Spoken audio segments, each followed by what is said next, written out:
I started Chicken Soup in 1987. I was the first staff person of an organization that was built by the Seattle Gay Men's Clinic. It had been a project for many years, and in those days, the clinic was actually called the Seattle Clinic for Venereal Health, because it wasn't legal to have the word gay in a title of a business in those days.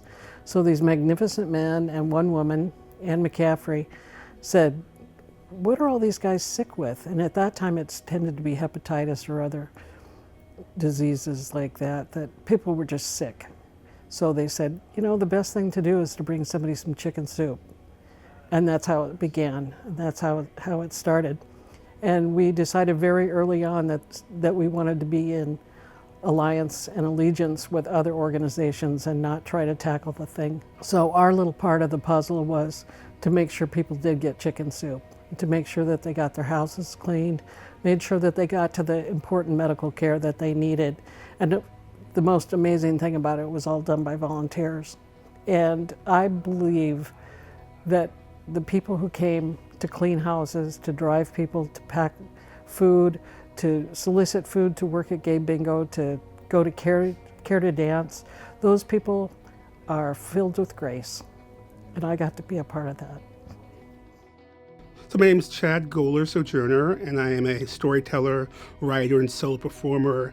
But before all that, I was an AIDS activist who came of age at the height of the AIDS crisis in New York City with organizations such as ACT UP. And so a lot of my work as a storyteller and performer derives from my time as an activism.